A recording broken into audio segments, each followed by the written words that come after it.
ونصلی علی رسول الکریم اما بعد فاعوذ باللہ من الشیطان الرجیم بسم اللہ الرحمن الرحیم۔ معزز عزیز سامعین سامعات السلام علیکم ورحمۃ اللہ وبرکاتہ۔ آج ہم پڑھیں گے سورہ نوح کے بیٹے کے بارے میں کہ جب وہ ڈوب گیا تو حضرت نوح علیہ السلام کی شفاعت بھی اس کے حق میں کام نہیں آئی۔ وَنَادَى نوح، اور پکارا نوح نے ربہ، اپنے رب کو، فقالا ربی، پس اس نے کہا اے میرے رب، ان نبنی، بے شک جو میرا بیٹا ہے، من اہلی، وہ تو میرے گھر والوں میں سے تھا، وَإِنَّ وَعْدَكَ الْحَقُّ، بے شک تیرا وعدہ سچ ہے، وَأَنْتَ أَحْكَمُ الْحَاكِمِينَ، اور یہ کہ تو تمام حاکموں سے بڑا حاکم ہے۔ قالا، ارشاد ربانی ہوا، یا نوح، اے نوح، انہ لیس من اہلک، بے شک یہ نہیں تھا تیرے گھر والوں میں سے،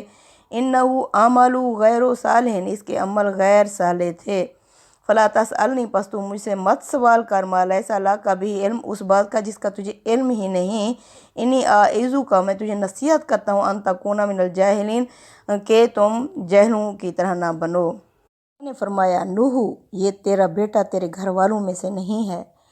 یہ ایسا ہی ہے جیسے ایک شخص کے جسم کا کوئی عضو سڑ گیا ہو اور ڈاکٹر نے اس کو کاٹ پھینکنے کا فیصلہ کیا ہو۔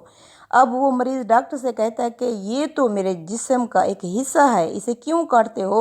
اور ڈاکٹر اس کے جواب میں کہتا ہے کہ یہ تمہارے جسم کا حصہ نہیں ہے کیونکہ یہ سڑ چکا ہے۔ اس جواب کا مطلب یہ نہ ہوگا کہ فی الواقع وہ سڑا ہوا عضو جسم سے کوئی تعلق نہیں رکھتا، بلکہ اس کا مطلب دراصل یہ ہوگا کہ تمہارے جسم کے لیے جو اعضاء مطلوب ہیں وہ تندرست اور کارآمد اعضاء ہیں، نہ کہ سڑے ہوئے اعضاء جو خود بھی کسی کام کے نہ ہوں اور باقی جسم کو بھی خراب کر دینے والے ہوں۔ لہٰذا جو عضو بگڑ چکا ہے وہ اب اس مقصد کے لحاظ سے تمہارے جسم کا کوئی حصہ نہیں رہا جس کے لیے اعضاء سے جسم کا تعلق مطلوب ہوتا ہے۔ بالکل اسی طرح ایک صالح باپ سے یہ کہنا کہ یہ بیٹا تمہارے گھر والوں میں سے نہیں ہے کیونکہ اخلاق اور عمل کے لحاظ سے بگڑ چکا ہے، یہ معنی نہیں رکھتا کہ اس کے بیٹا ہونے کی نفی کی جا رہی ہے، بلکہ اس کا مطلب صرف یہ ہے کہ یہ بگڑا ہوا انسان تمہارے صالح خاندان کا فرد نہیں ہے، وہ تمہارے نسبی خاندان کا ایک رکن ہو تو ہوا کرے، مگر تمہارے اخلاقی خاندان سے اس کا کوئی رشتہ نہیں ہے۔ اور آج جو فیصلہ کیا جا رہا ہے وہ نسلی یا قومی نزاع کا نہیں ہے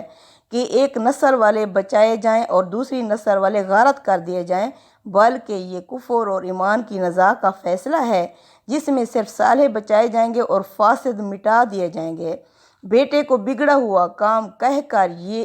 ایک اور اہم حقیقت کی طرف توجہ دلائی گئی ہے۔ زہر بین آدمی اولاد کو صرف اس لیے پرورش کرتا ہے اور اسے محبوب رکھتا ہے کہ وہ اس کی صلب یعنی نسل سے ہے یا اس کے پیٹ سے پیدا ہوئی ہے، قطع نظر اس سے کہ وہ صالح ہو یا غیر صالح ہو، لیکن مومن کی نگاہ تو حقیقت پر ہونی چاہیے، اسے تو اولاد کو اس نظر سے دیکھنا چاہیے کہ یہ چند انسان ہیں جن کو اللہ تعالیٰ نے فطری طریقے سے میرے سپرد کیا ہے تاکہ میں ان کو پال پوس کر تربیت دے کر اس مقصد کے لیے تیار کروں جس کے لیے اللہ نے دنیا میں انسان کو پیدا کیا ہے۔ اب اگر اس کی تمام کوششوں اور محنتوں کے باوجود کوئی شخص جو اس کے گھر میں پیدا ہوا تھا اس مقصد کے لیے تیار نہ ہو سکا اور اپنے اس رب کا ہی وفادار اور خادم نہ بنا جس نے اس کو مومن باپ کے حوالے کیا تھا، تو اس باپ کو یہ سمجھنا چاہیے کہ اس کی ساری محنت اور کوشش ضائع ہو گئی، پھر کوئی وجہ نہیں کہ ایسی اولاد کے ساتھ اسے کوئی دلی وابستگی ہو۔ پھر یہ معاملہ اولاد جیسی عزیز ترین چیز کے ساتھ ہے تو دوسرے رشتہ داروں کے متعلق مومن کا نقطہ نظر جو کچھ ہو سکتا ہے وہ ظاہر ہے۔ ایمان ایک فکری اور اخلاقی صفت ہے، مومن اس صفت کے لحاظ سے مومن کہلاتا ہے، دوسرے انسانوں کے ساتھ مومن ہونے کی حیثیت سے اس کا کوئی رشتہ بجز اخلاقی اور ایمانی رشتے کے نہیں ہے۔ گوشت پوست کے رشتہ دار اگر اس صفت میں اس کے ساتھ شریک ہیں تو یقیناً وہ اس کے رشتہ دار ہیں، لیکن اگر وہ اس صفت سے خالی ہیں تو مومن محض گوشت پوست کی حد تک ان سے تعلق تو رکھے گا، اس کا قلبی اور روحی تعلق ان سے نہیں ہو سکتا، اور اگر ایمان اور کفر کے نظام میں وہ مومن کے مد مقابل آئیں تو اس کے لیے وہ اجنبی کافر یکساں ہوں گے۔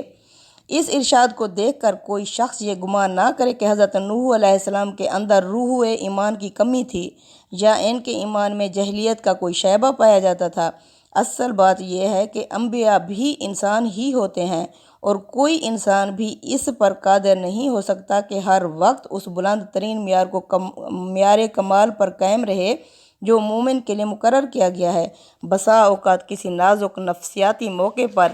نبی جیسا اعلیٰ شرف انسان بھی تھوڑی دیر کے لیے اپنی بشری کمزوری سے مغلوب ہو جاتا ہے، لیکن جوں ہی کہ اسے یہ احساس ہوتا ہے کہ یا اللہ تعالیٰ کی طرف سے اسے احساس کرا دیا جاتا ہے کہ اس کا قدم معیار مطلوب سے نیچے جا رہا ہے، وہ فوراً توبہ کرتا ہے اور اپنی غلطی کی اصلاح کرنے میں اسے ایک لمحے کے لیے بھی تأمل نہیں ہوتا۔ حضرت نوح کی اخلاقی رفعت کا اس سے بڑا ثبوت اور کیا ہو سکتا ہے کہ ابھی جانے جوان بیٹا آنکھوں کے سامنے غرق ہوا اور اس نظارے سے کلیجہ منہ کو آ رہا، لیکن جب اللہ تعالیٰ نے انہیں متنبہ فرمایا کہ جس بیٹے نے حق کو چھوڑ کر باطل کا ساتھ دیا ہے، اس کو محض اس لیے اپنا سمجھنا کہ وہ تمہاری صلب سے ہے، تمہاری نسل سے پیدا ہوا ہے، محض ایک جاہلیت کا جذبہ ہے، تو وہ فوراً اپنے دل کے زخم سے بے پرواہ ہو کر اس طرز فکر کی طرف پلٹ آتے ہیں جو اسلام کا تقاضا ہے۔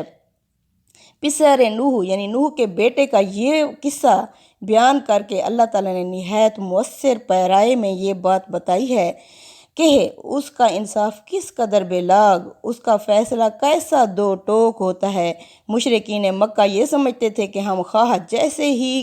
عمل کر لیں، جیسے ہی کام کریں، مگر ہم پر خدا کا غضب نازل نہیں ہو سکتا، کیونکہ ہم حضرت ابراہیم کے اولاد اور فلاں فلاں دیووں اور دیوتاؤں کے متوسل ہیں۔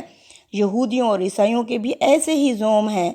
اور آج کے مسلمانوں کے بھی اسی طرح کے گمان ہیں، اور بہت سارے غلط کار مسلمان اس قوم کے جھوٹے بھروسوں پر تکیے کیے بیٹھے ہیں کہ ہم فلاں حضرت کے اولاد اور فلاں حضرت کے دامن گرفتہ ہیں، ان کی سفارش ہم کو خدا کے انصاف سے بچا لے گی۔ لیکن یہاں یہ منظر دکھایا گیا ہے کہ ایک جلیل و قدر پیغمبر اپنی آنکھوں کے سامنے اپنے لختے جگر کو ڈوبتے ہوئے دیکھتا ہے اور تڑپ کر بیٹے کی معافی کے لیے درخواست کرتا ہے، لیکن دربار خداوندی سے الٹی اس پر ڈانٹ پڑ جاتی ہے، اور باپ کی پیغمبری بھی ایک بد عمل بیٹے کو عذاب سے نہیں بچا سکتی۔ اس میں بہت بڑا سبق ہے اہل عقل کے لیے۔ السلام علیکم ورحمۃ اللہ وبرکاتہ۔